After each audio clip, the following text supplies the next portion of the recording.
ગુજરાત વિધાનસભા સચિવાલયની ખાતરી સમિતિના સભ્યોએ જૂનાગઢના પ્રવાસે પહોંચીને શહેરના બે મુખ્ય પર્યટન સ્થળો ઐતિહાસિક ઉપરકોટ કિલ્લો અને એશિયાના જાણીતા સક્કરબાગ પ્રાણી સંગ્રહાલયની મુલાકાત લીધી હતી।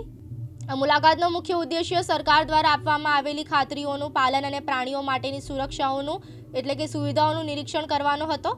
સમિતિના પ્રમુખ અને ધારાસભ્ય કિરીટસિંહ રાણાની આગેવાનીમાં સમિતિના સભ્ય ભગવાનભાઈ બારડ, કિરીટસિંહ ડાભી, સુકાજી ઠાકોર અને કિરીટભાઈ પટેલે ઉપરકોટ કિલ્લાની મુલાકાત લીધી હતી। કરોડોના ખર્ચે થયેલા કિલ્લાના રિનોવેશન અને તેની જાળવણી જોઈને સમિતિના તમામ સભ્યો અભિભૂત થયા હતા। કિલ્લાની ઐતિહાસિક કળા, પ્રાચીન ગુફાઓ અને અડીકડી વાવ જેવી સાંસ્કૃતિક વિરાસતોનું સમિતિએ ઝીણવટભર્યું નિરીક્ષણ કર્યું હતું। કિલ્લા બાદ સમિતિના સભ્યો ગુજરાતના ગૌરવ સમાન સક્કરબાગ પ્રાણી સંગ્રહાલય પહોંચ્યા હતા।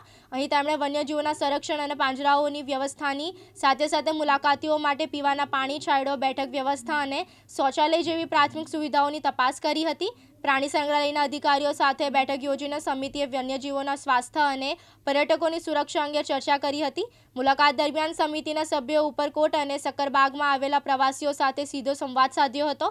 ખાતરી સમિતિના સભ્યો સ્થળ પર હાજર રહેલા વન વિભાગ અને પુરાતત્વ વિભાગના અધિકારીઓ સાથે ટેકનિકલ ચર્ચાઓ કરી હતી। સમિતિએ ખાસ કરીને ભીડના સમયે ટ્રાફિક અને પાર્કિંગની સમસ્યાનું નિરાકરણ લાવવા અને પ્રવાસીઓને માર્ગદર્શન આપતા સાઇનબોર્ડ યોગ્ય જગ્યાએ મૂકવા જેવા મહત્વના સૂચનો કર્યા હતા।